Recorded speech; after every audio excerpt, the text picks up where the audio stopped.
কতদিন পর বাড়ি ফিরলাম বউ। আসি ভাবি। এই জন্য তুমি আমাকে বাইরে কাজে পাঠিয়ে দাও? আমি পটলকে ছাড়া বাঁচবো না। সমাজের কাছে তুমি মুখ দেখাতে পারবে? কারো কোনো সমস্যা থাকলে আমাকে দেখতে হবে না। তোমার কোনো সমস্যা থাকলে বলো, আমি পটলকে বিয়ে করে নেব। প্লিজ তুমি এরকম বলো না। তুমি যা চাইবে বলো, আমি তো তোমার কোনো অভাব রাখিনি। তুমি যা চাইবে আমি তাই দেবো। আমি যা চাইবো তাই দেবে? তাই দেবো। কথা দাও। কথা দিলাম। আমি ডিভোর্স চাই। কিন্তু কথা দিয়েছো? আচ্ছা ঠিক আছে, কিন্তু পটল একটা আইবুড়ো ছেলে আর তুমি 2 ছেলের মা।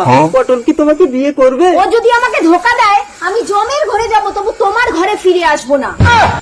আচ্ছা ঠিক আছে, তুমি ওকে ফোন করো। ও যদি তোমাকে বিয়ে করে, আমি নিজের হাতে তোমাদের বিয়ে দেবো। হ্যালো পটল। পটল বল, তুই কেন আমার সংসারটাকে ভাঙলি? পটলকে ছেড়ে দাও রাজেশ, না হলে আমার মৃত্যুর জন্য তুমি দায়ী হবে।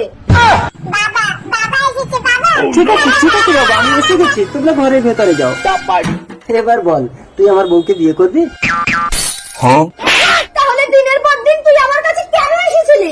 জাস্ট টাইম পাস ভাবি।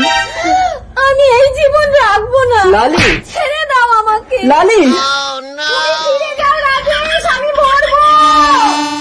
লালি, আমার কথা শোনো। লালি, তুমি যেও না, ফিরে এসো। দাও, আমার কথা শোনো লালি, দাও। আমাকে ছেড়ে তুমি কি পাগল হয়ে গেলে? আমাকে ছেড়ে গেল। মারো মারো। লালি, পাগলামো করো না। বাড়িতে আমাদের 2টো বাচ্চা রয়েছে। আমাকে ক্ষমা করে দাও রাজেশ। ওঠো লালি, কেউ যদি তার নিজের ভুলটা বুঝতে পারে, সেটাই তার প্রায়শ্চিত্ত। আমরা যুগে যুগে